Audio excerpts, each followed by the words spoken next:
technical problems this evening, which has meant the live stream is far, far later than we imagined. And also, I was unable to announce the live stream on my community page because YouTube keeps fiddling around with the way the community page works, and also fiddling around with the way the live stream works, which means look, setting up live streams on a phone is so much more difficult than it used to be, and I've absolutely no idea why that is. But here we are. Mr. Coleman is enjoying his slightly alcoholic beverage, and we have some footwear to show to you chaps and ladies. We have these trainers, which I will show you a picture of mine. Mr. Coleman has an identical pair. It's just he's never worn them before. When we were working on the Audi V8, we thought, well, we shouldn't really be wearing Audi branded clothing because it's not really exactly the kind of thing that produces the I wonder if you can sorry, sure. I can't quite see. I can't quite see that. It's not really the sort of thing we should be wearing with such a cheap Audi.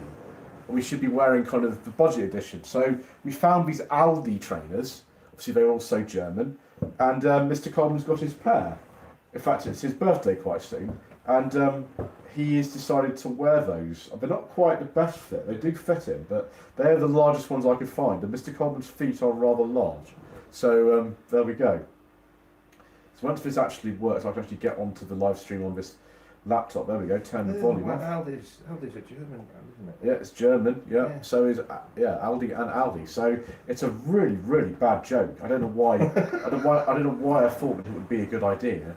But there we go. Hope the review did well. There we go. We've got some comments here. Paulie Galtieri says, "Good evening." Good evening, sir. Stephen Wright says, good evening. Evening, sir. Mark from Bad Book says, good evening. And Paulie Galtieri says, good evening to Bad Books. Very polite on this channel. And my mysterious benefactor, Mr. Duncan, says, good evening. Good evening, mysterious benefactor in Braintree. So what we're going to be talking about this evening, something that I've, apart from the trainers, which might make an appearance again, although mine are really tatty now. Only worn them a couple of times. But to be fair, they cost about a tenth of what Mr. Coleman's shoes normally cost. And he's not really a white trainer kind of person, Dickie. No, I like Vans and Etnies and DC Shoe Co. USA. Skateboard shoes. Yeah. So, I've actually got a pair that are kind of similar to that. Once I've got. Mr. Coleman is very enthusiastic about his new shoes. I've got a pair that's sort of similar. I've got them a year, but actually not too bad. But I normally wear just the Chelsea boots normally, which I've worn since I was about 15 or something, gosh, a long time ago now. So I drove up Montego the other, yes, exactly. I got a new pair because when I was helping out at a music festival over the bank holiday weekend, the incredibly dusty ground just basically destroyed my Chelsea boots. So I went in the bin the other day. I got some new ones. So what we're talking about this evening, or trying to stay on topic, which we're not very good at doing particularly, is using older cars on a daily basis. Yeah. So Mr. Coleman has a Volvo V90 from 1998, one of the last of the shape, and he uses it on a daily basis. So we're talking about pre-2000 cars here, and sometimes when you have problems, you can't find parts for them. No.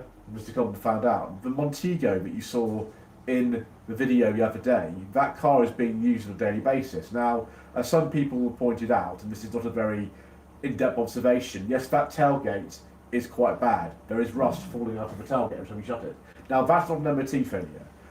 It isn't. The only MOT advisory on that car is actually one of the mirrors is cracked. The rest of it's fine. The entire underside of the Montego is actually it's got no rust on it at all. It's been coated with red oxide primer, so that's not going to rust.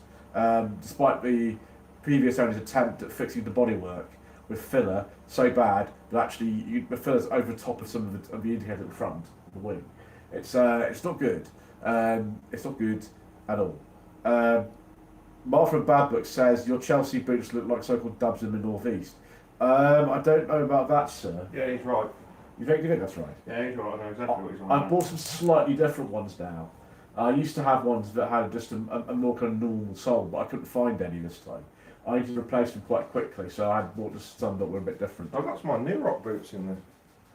You've got all sides of interesting shoes, haven't you, Mr. Coleman? Yeah. I didn't know we were talking about shoes this evening. This is something new for those of a rock music background and like wearing things of a dark colour. I used to be a bit gothy back in the day, and I'm still proud to own my New Rock boots.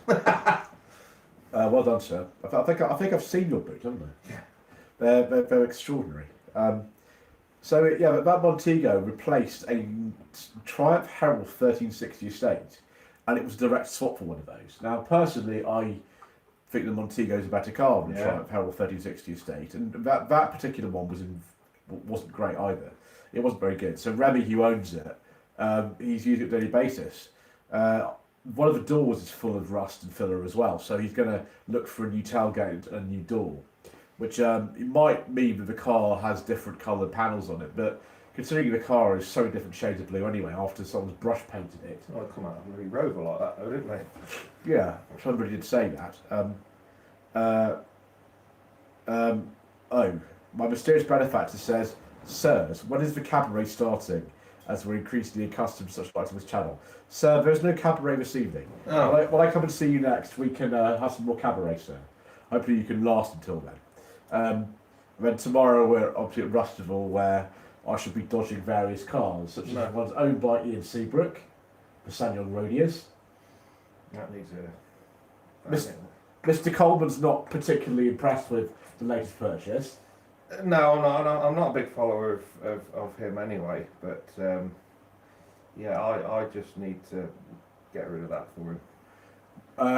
They're quite good at racing, sir. Yeah, they're actually banned. Yeah, you can't actually race it, can you, sir? No, So what would you do with it, then, sir, if you found it in your possession, sir? Give it a Viking's funeral. A Viking burial, sir. A funeral. Would you set it on fire, sir? Yeah. And it just gradually disappear into a lake? Yeah, just there's a lake down the road from me. Just bring it round. I'll sort it. Yeah, there are one or two things wrong with it, sir. I'll even make him a cup of tea while he watches. I don't think he's going to be very impressed with that, sir.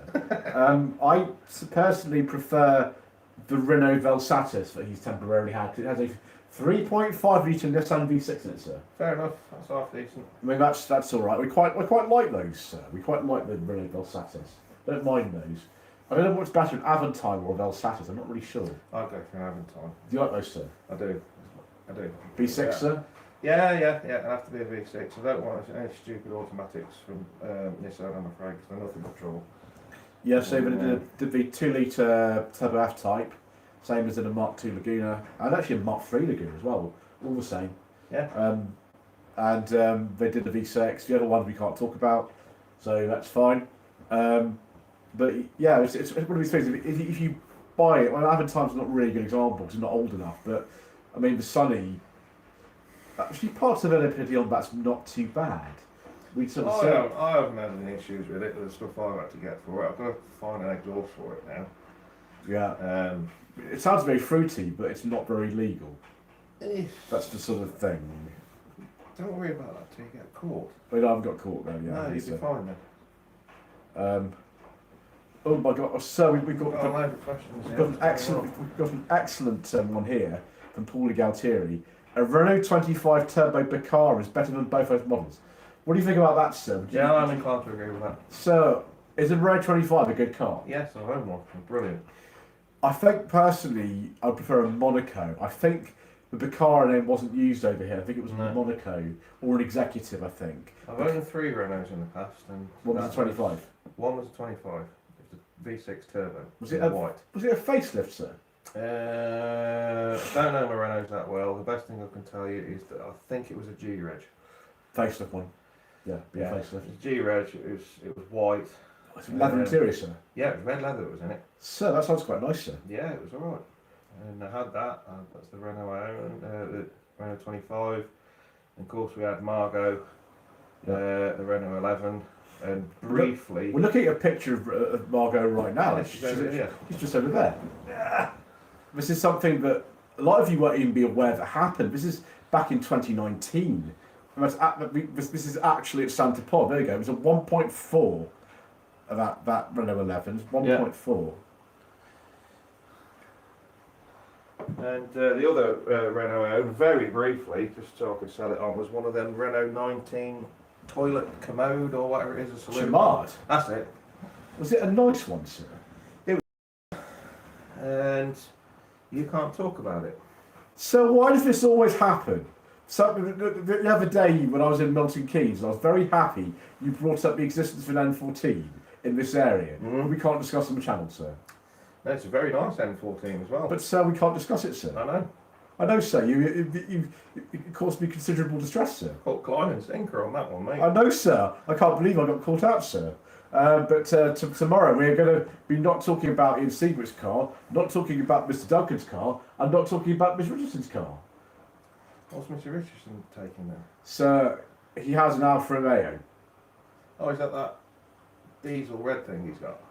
He's thinking about buying another one, sir.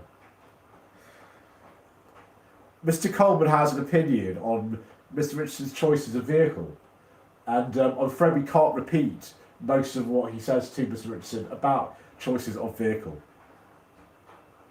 He rings me up for advice, what to look for, what do you think I should do? Don't buy it, man. They're rubbish. And he goes, buy it. So it's amazing that actually you're still talking to him, isn't it? Well, I get on really well with Matt, but people know that I do use quite a lot of colourful language, and I'm very honest. Yes, sir. We know about that, sir. Polygon Cherry, your comment about reliability we can't discuss because we can't discuss that car. Mr. Duncan, we can't discuss what you're thinking Mr. Coleman's drinking. We can't discuss that. Why? Not diesel I'm drinking. No, it's not. Okay.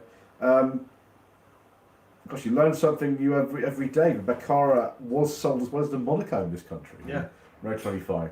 I've never seen either of those. I've seen the executive, but what we really want is a beige leather interior. Imagine a V6 with a beige leather interior and a turbo and a manual gearbox. Yeah, I'd be all along with that. But you know my feelings of I don't discuss beige leather interiors. So you don't do you prefer black ones, sir? Black or red. Okay, so that's good. Mr. Duncan doesn't know, says I don't know what car he's bringing. Mr. Duncan has hinted at what car he's bringing because we've been discussing things with Mr. Duncan that we can't talk about this evening. Offline. We were discussing things with Mr. Duncan this evening. Yeah. I don't know what car he's bringing. I'm speculating, but there we go.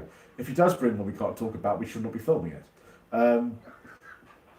So Stevie Boy and the clues on my top. Sorry? I think the clues are on my top. Oh yeah, it's good you've actually got the right to the top on, Mr. Coleman. Although I know you actually got your branded polo shirt, but you're not wearing that today, are you? That's actually in the washing machine as we speak. It's good, I like it.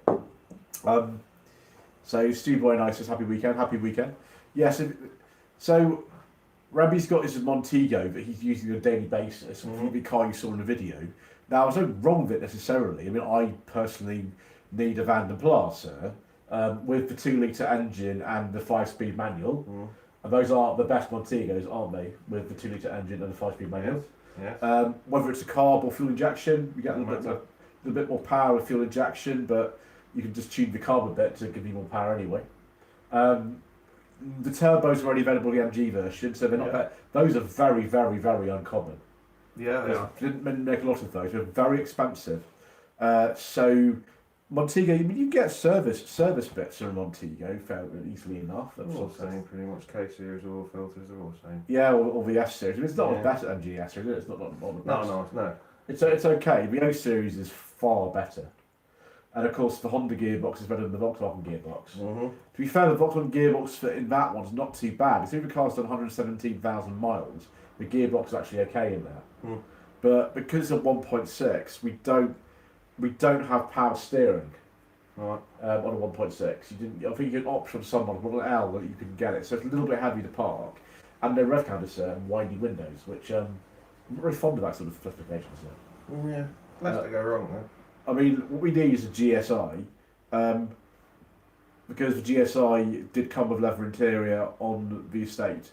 As Paulie Gattari points out, I don't know if this is true for all the Van den Plar estates, but certainly some of them just came with a cloth interior. Now, I have read different things about this actually on the Van den Plar estates. They're so rare now. I've never seen a Van den Plar Montego estate. The estates were far less common than the Slood anyway. The same thing with the Granadas, isn't it? Monte Granadas, but the estates were much less common for some reason. So I've never seen a Van den Plar estate, but I have heard that at least some of them didn't come with the leather. I don't think it's all of them. I think it's some of them. But yeah, certainly for the early ones. You know, you could also deselect the leather interior on a Maestro Van den Plar with later ones about 1888. Those are quite nice. The late Maestro Van den Plars had standard power steering in them and a standard leather interior. They're quite nice, but again, they're just the Volkswagen gearbox and the F series engine. What we want is the 2 litre with the Honda gearbox because they're a lot better. You still don't with the sort of slightly shoddy build quality and the cracked dash. That's the bit I'm just Montego, you're right, but Maestro, nice. Doesn't compute with me. You don't like the Sir, do you? No. Yeah, but both of them have sort of called build quality issues. Well, Hyundai, is it Hyundai? They've recreated the Maestro as far as I'm concerned with that. Is it Ioniq 3, 5? Yeah, the Ioniq 5 does actually look like a Maestro. Yeah, big Maestro. It's not really. I don't think it's bad. I mean, I quite like Maestros, but it does look like I that. don't like Maestros now, but it's just too many horror stories from back in the day. Yeah, I mean, the Montego is a better car to drive than the Maestro. Oh, sir, we've had a problem here, sir. Can't, no. Pulling out here, we can't talk about that. We can't talk about that. I have. You can't talk about this, sir. But you need to do something to it. That's all I'm allowed to say. You're not allowed to say anymore. So I have driven a Countryman petrol. Yeah, you have, sir. You know that one quite well, because I did quite well with it going round in a circle. Was it black, sir? Yeah. Yes, sir. You Black Montego Countryman. Was it on a carb? No, it's fuel injected. Did you do something to the fuel pump on that or something? Or did you just drive it like it No, was? I just drove it like a solid. I mean, by experience driving the 2 litre Montegos, either the carb and the fuel injection ones, they're quite fast anyway. Yeah. They're actually they're unreasonably fast, like kind of far faster than you'd imagine. I mean, compared with the 2 litre Mark II Cavalier or the 2 litre Sierra, they're much quicker for, I don't know, reasons. I'm not really sure why. Well, I've lapped a 2 litre Mark 1 Mondeo with it. You lapped a 2 litre Mondeo with it? Despite the fact Mondeo's got 134 horsepower and you've got 115, I think it is. It's probably because the Montego's a bit lighter, isn't it? Probably, and I was having a good time, and it was alright. I was paid £50 for it. To be fair, Mr. Coleman, you are quite a skilled driver, aren't you? All the trophies in here. Yeah, we've got a trophy cabinet down here full of the things Mr. Coleman's won over the course of a long time. So yes, Mr. Coleman has experience of driving some Montegos. I drive them very fast indeed. They're not necessarily the worst cars, it's just there's so few left of them now. Yeah. In comparison to Maestros, the Montegos are much, much rarer. I don't quite know why that is. I think we just sold more Maestros. Yeah, they did. You know, I mean, yeah, I would. You know, Montegos are a good car, and you know they are a good car. Maestros are okay, but the better, the amount of choice you had than to not buy a Maestro for me was better. And I appreciate the ones that are left and all that kind of stuff, and absolutely fine. But me personally, back in the day, I was sick to the back teeth of working on them. They did have a few problems actually. Yeah. So did Montegos, but Montegos, for some reason, they had a bit more time to refine them before they launched them, about a year. Yeah. The Maestro just pretty much came out as it was, and the R series engine was a disaster, really, absolute disaster. The S series battery was still not great. The fact that you could get nice Montegos, a lot of them with a 2 litre engine and a Honda gearbox, and and they're more spacious, and they have run and handle better. Yeah. It means that they're just a better It car. reminded me something about with Maestros and stuff and that. The 1300 Maestros, and I was just thinking that I remember it happening on 3 occasions on 3 different cars. Yeah. Where the exhaust downpipe used to break. It used to break, and they had like a pivot. You had the exhaust manifold, and it all bolted to it, and then there was like a pivot, so that the exhaust could flex. And they always used to break on those pivots there. But when it used to break, it used to fall straight to the radiator and break the radiator. So when it was recovered in, you had to put a radiator in it and an exhaust. Great. The thing is though, like a radiator of 1.3 Maestro is not very expensive. No. Not really. The other problem with the Volkswagen gearbox is that the linkages are weak, and it's not the fact that that's a problem with the Volkswagen gearbox per se. The linkage is an Austin Rover part, so that's fine as British engineering. Yeah. To be honest, like I've driven my gearbox in a couple of other Volkswagens, and they're all right. They're not the best. They're okay. It's just for some reason they're a bit lazy and decided not to build their own gearbox. So both of them. The one thing that's a benefit of looking at a mechanical point of view, the ones with the Volkswagen gearbox in, you don't actually have to take the gearbox all the way out to put a clutch in it. So that means it's pretty quick. It's pretty quick. You knock the shafts out, and then you leave. Just looking at it from this way through the passenger wheel arch, you leave the gearbox bolt in. Let's say that's at 8 o'clock. You undo it, and you can pull the gearbox back, and then you can rotate the gearbox around that bolt. So you haven't got to drop the gearbox out, and you can change the clutch, put the new clutch back in, lift the gearbox up, put it back in, and bolt it back up. So if you had the Honda gearbox, you'd have to do that. The whole lot's got to come out for them. But in this country, the only Maestros with 2 litres were the MGs. Yeah. In other countries, I've seen 2 litre Mayfairs. Yeah. From the Netherlands and things like that, which do look nice. I've seen one. It's nice. I don't know why we didn't do it over here, but just didn't. That's another reason to buy a Montego. You can have. I think you can even have a 2 litre L Montego. I think you. And then you could have LX and GSI and GTI and Vanderplar and Mayfair and everything. Right, let's see here. Agent Barry says Khan, yes. We're not very fond of the Mayor of London, are we, Mr. Khan? Well, I'm going to pay him a visit next week, aren't I? Are you going to have to pay again, sir? No, I'm not, because I'm going to Granada. What an excellent decision, Mr. Coleman. Yeah. Because you're now fully registered, aren't you? Yeah. So you don't have to pay a penny to Mayor of London when you go to Heathrow Airport. I'll be going to Heathrow and also to Richmond. That is completely free, sir. There we go. So way around it. But have a car before 1985. Yeah, before 85. So it's an 83 registered car. So there we go. Pulling out to says the Mark II Cavalier, the 2 litre 8 valve, and the 130 horsepower 8 valve. Oh yeah, the SRI. Was that a red top? No. The pre red top, isn't it? Pre red top. Still a family too, but a pre red top. Best engines Vauxhall ever made, that was, for a 4-cylinder. Have you ever raced a SRO 130 Cavalier? Yes, I have. Was it any good, sir? Yeah, interesting story with that one. It's the one I told you about a couple of weeks ago where I physically broke the engine in half, but it still ran. What exactly did you do, Mr. Coleman? It was at Birmingham, Wales. And, yes, sir. I was in said SRI 130 saloon. It's rare, sir, but many hatchbacks. Yeah, and the racing was going well.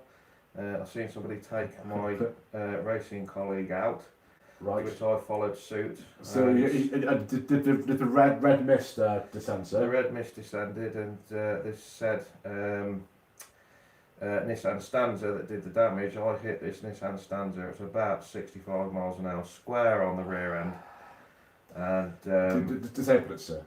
Oh yeah. Were they any good for racing the standards back in the day, sir? Yeah, just a bluebird. I mean, they're very rare cars. I've driven 2. Yeah. And there's about 10 in the country or something. Yeah. They're very rare, obviously. Well, I hit this Stanza quite hard and actually split the engine block on this 2 litre 8 valve engine. And the only thing that was holding the engine together was the cylinder head, but it still ran. So the head was holding together, but the block was broken. The block was cracked all the way through, leaking oil out. How did you keep running, sir? It just kept running. I didn't race it again after that. But I mean, you probably couldn't, could you, sir? No. But there's some compression issues there, sir. Yeah. That's the story, sir. Agent Barry says he's very much enjoyed his Maestro. The MG 2-litre EFI Maestro I drove was brilliant. They are good there. I really want to find a late Van der Pla with power steering and leather interior, because that's what my grandfather had. He never had one of those. But unfortunately, his power steering broke, so he had to drive without one, because most of the Maestros don't have power steering, most of them don't. No. It's only the late Van der Plas and the MGs that have it. Oh, that's a good question for you, Mr. Coleman. Now, there's a dealership in Coventry called Alan Ford, who also market JQ and Demoda these days. And right outside, I passed it today on the London Road in Coventry. And you did? I passed it today, and I saw one of these right outside on a little plinth next to an electric Mustang thing. I think Mr. Coleman's opinion of the new Capri is kind of like saying to me, we've got a nice car with a Prince engine for you. Yeah. It's an absolute and utter travesty, isn't it, Mr. Coleman? Yeah, I hate it. Absolutely hate it. And hate's not a nice word to say, but that thing is an absolute insult to the original Ford Capri. Because basically what they've done with the new Capri is do what Ford did back in the 90s. With the Ultima. Because basically it was this, that and the other, and a sign of the Zodiac, this, that and the other, and that's why the sales were so poor on those, and I really do hope Ford fails massively with that new Capri.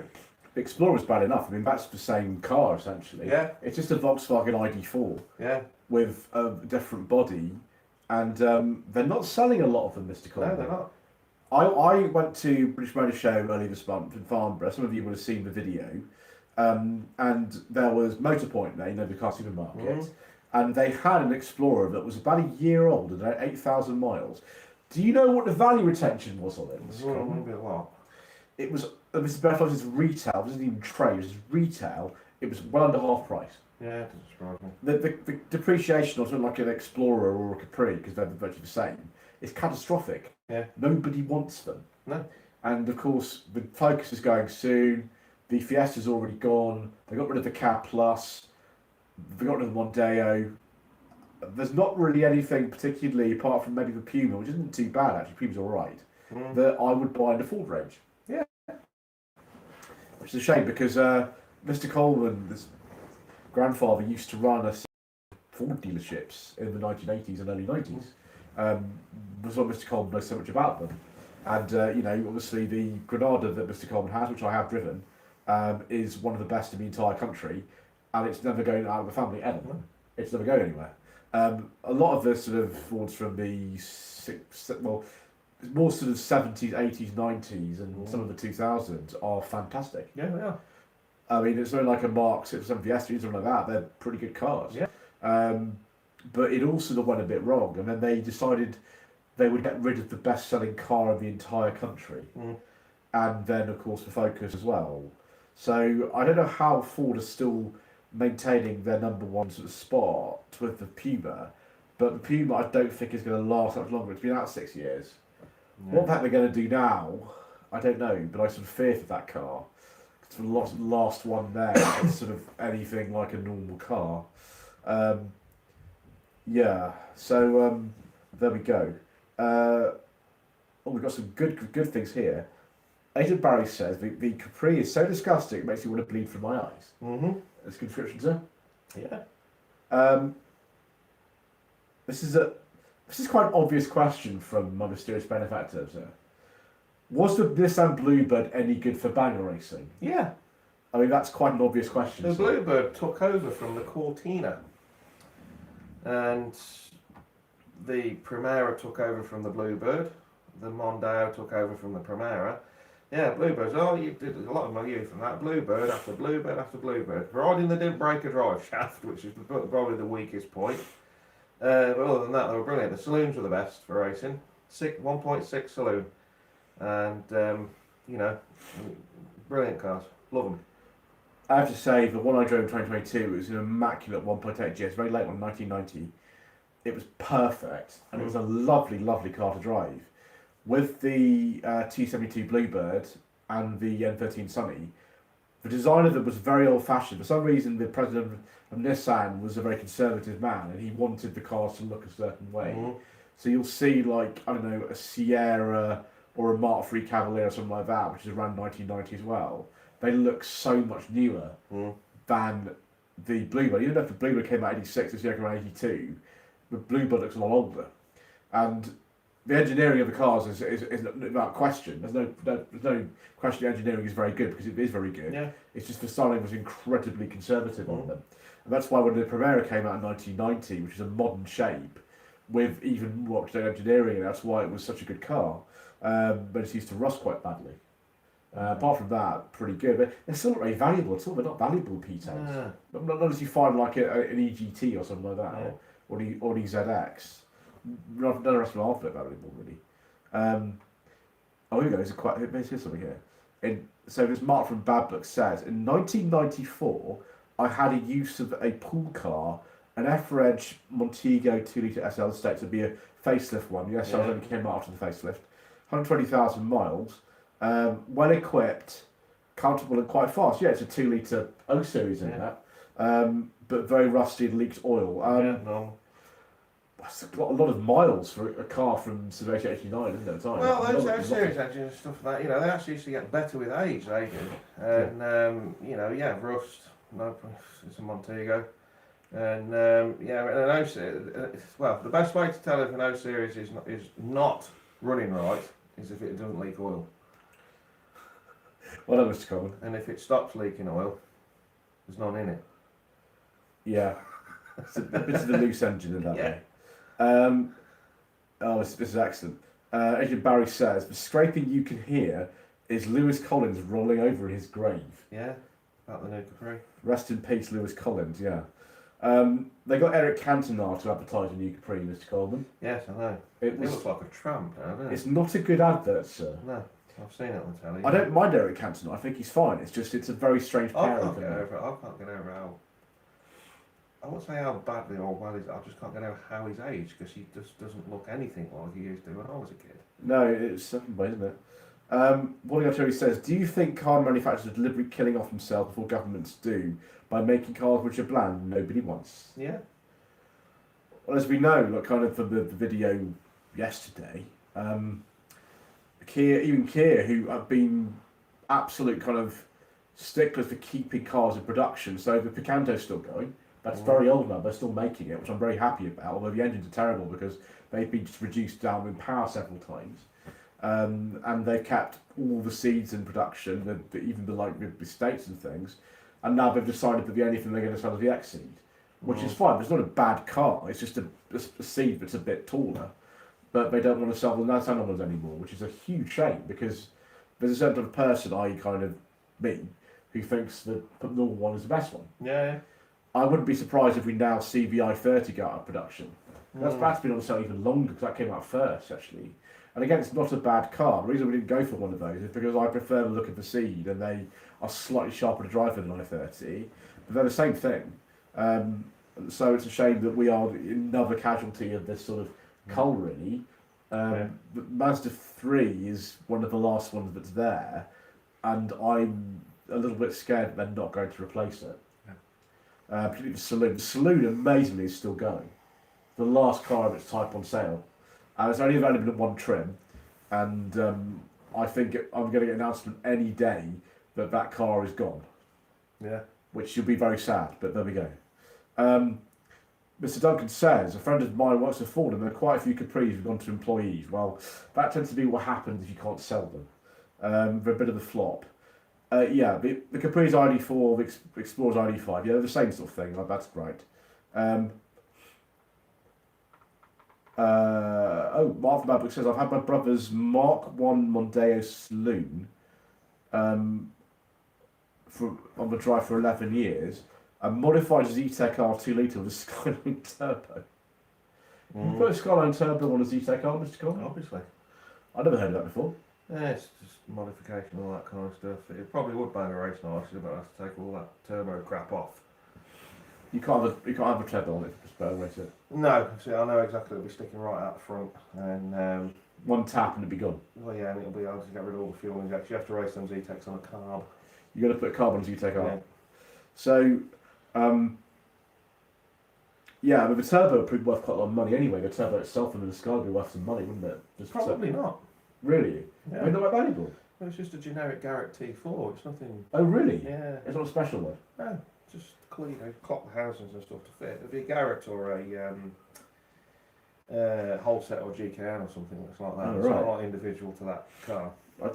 We learn something new every day. Mr. Coleman knows a lot more than I do. That's no surprise, really.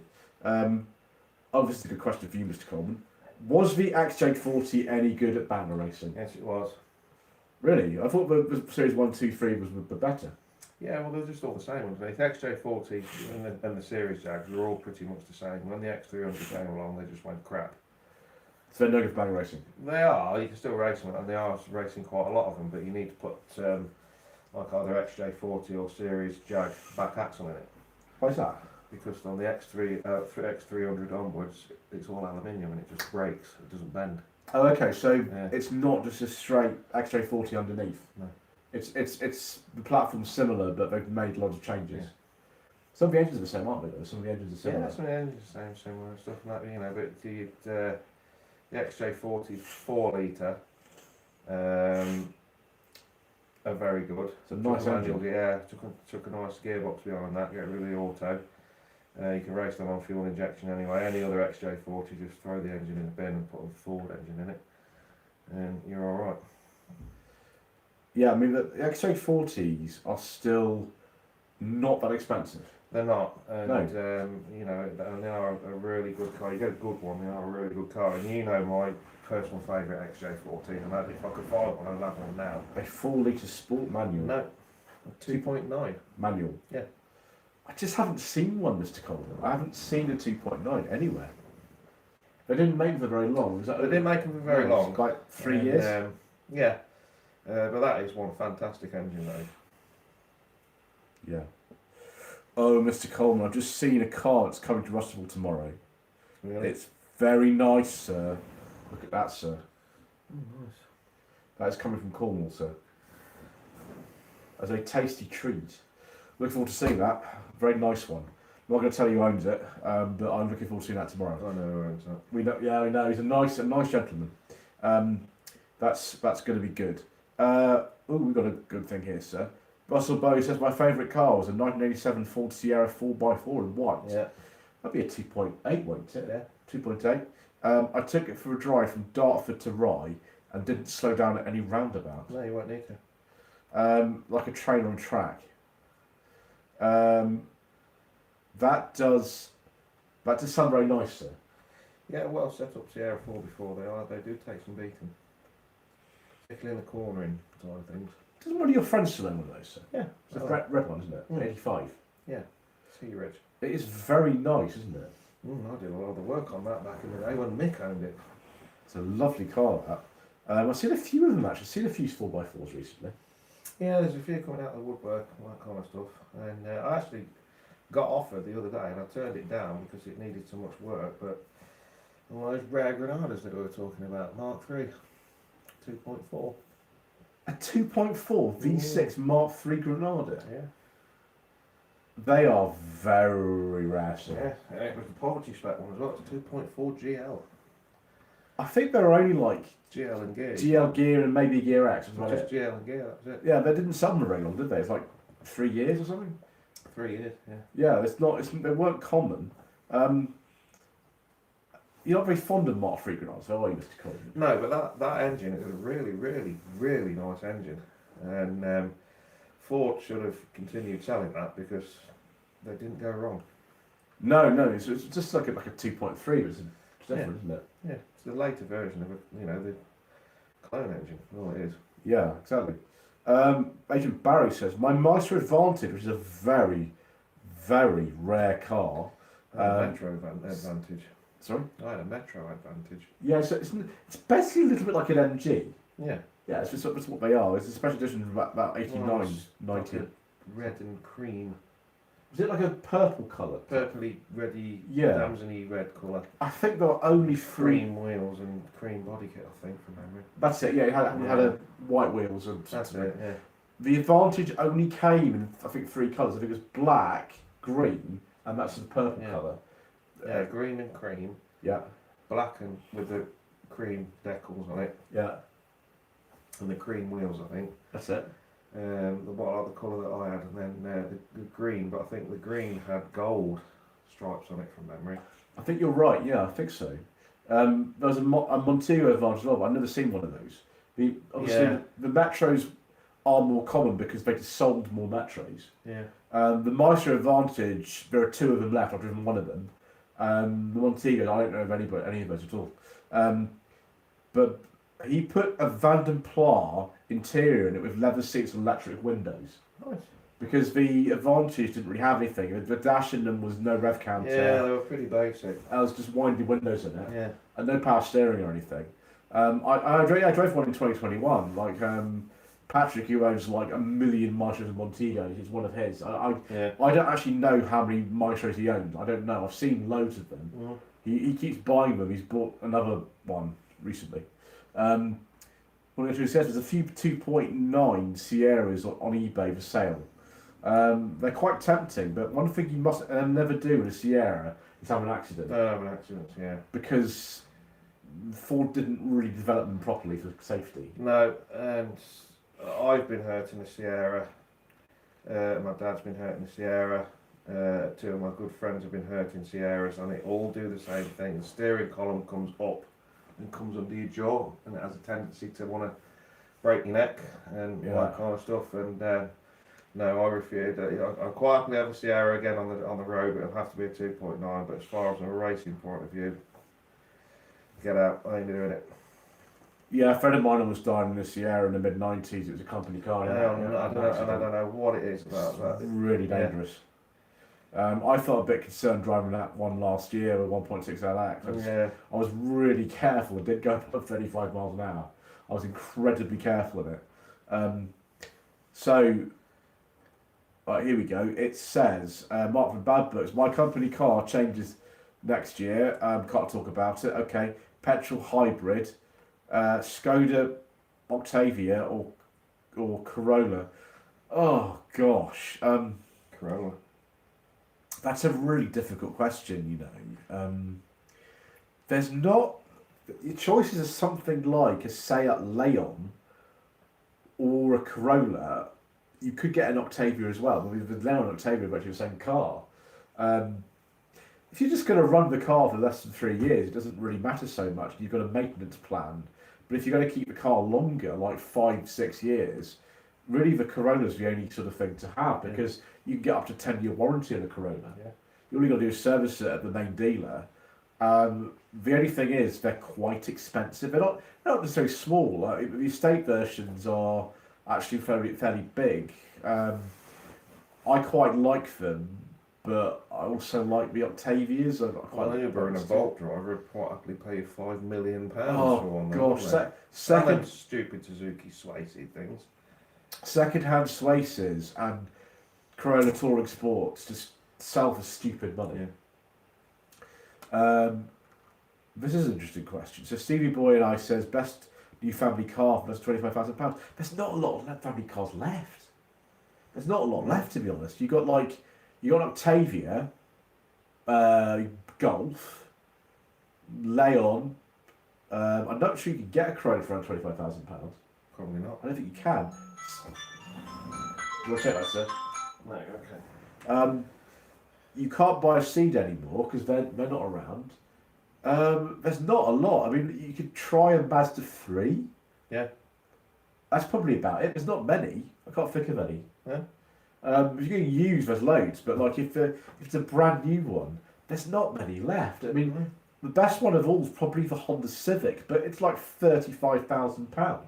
It's a very nice car. Like the new Mark 11 one, it's lovely. The previous one, you absolutely should not buy one because of something we don't talk about on the channel. A wet belt, huh? Yeah, the 1 litre is a wet belt. It's something not a lot of people know about, but it's as bad as a PureTech or an EcoBoost. Yeah.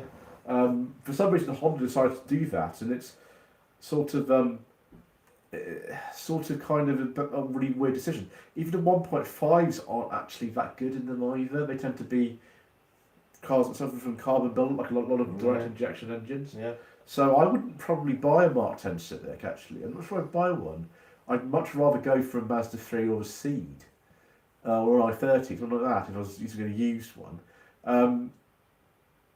Yeah, I mean, if you could, if they're still selling the Hyundai i30 estate, that might be a good option, but I don't know if they are. I don't know. I'm not sure. It'd be something like that. I don't know. So yeah. Oh, here we go. Agent Barry, who lives in America, says, "Come to America. Normal fuel cars are preferred." Yes, they are. That is correct. Paulie Altieri says, "I'd love a Cadillac DeVille DTS Premium, whatever that is. I'm not sure what I those told are." you what my nephew's driving now, didn't he? That What's he got now? It's got the Chevy Avalanche with the big 8.1 in it. 8.1 V10, sir? V8. 8.1? Yeah. Is that thirsty, sir? Probably. Can you pick the 85 in there? No. Because you've some got, of them can, can't you? Yeah, not the old big blocks like that. They won't take that. But I think he runs it on 93. I think. Does he? Okay. Marvin Babbitt says, "The estate is a great estate, smaller than previous Mazda 6 estate with equivalent interior space." I quite like them. It's just, I would say, after the end of the warranty, you might get a few problems with them. Obviously, you probably want to avoid the DSG gearbox if you can, because they need very frequent servicing. They need looking at special oil and things like that. So if you can get a manual one, that's better. I mean, the cars in that class are getting really uncommon now. There's just not many left. Like, everyone wants SUVs apparently. Well, they don't, but the manufacturers and government say they do. Yeah. That's really sort of what this sort of issue is. Yeah. Right, I think it's actually getting dark outside. I'm going to drive to the hotel from here. So we will have to sort of conclude what we're doing. Oh, here we go. Stevie Boy says, "I consider the Astra, but 1.2 pure tech is a worry." Yeah, I wouldn't buy that. No. Don't buy that. And Paulie Altieri says, "What do you think of the new Skoda Superjet?" I don't know. I've seen a couple of them. I don't really know. I don't really know enough about them particularly. Obviously, for me, it's Lauren and Clement one. You know, I couldn't remember what the spec was on one of those a couple of weeks ago, and I kept referring to it as the Laurel and Hardy. yeah, Lauren and Clement. They're very Yeah. nice. The only problem is I've not seen one of the beige leather interior. That's the only thing. Like, you can't get one. And again, with cars like that, you really want to be under the warranty. You don't really want anything to happen. It's expensive after that, because on most cars, even if you've got a manual, they're not going to cover you to do the clutch and flywheel after about 12 months. 12 months. It's normally 12 months. So if that happens, $2,000 or something like a Super to do a clutch in that? Yeah, About $2,000, yeah. about 2.5. You know, which is sort of worry about that kind of thing. But if you're literally just running it for 3 years and you've got a warranty, it should be a nice car. Actually, what wouldn't be? A little bit big for me. It's a little bit of a large car for me. Prefer the sort of Octavia size ones.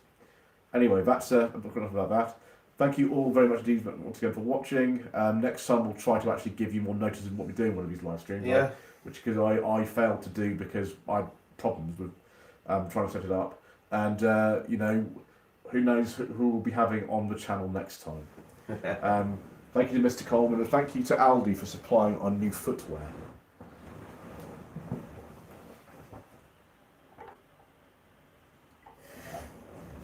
There we are, sir. I must take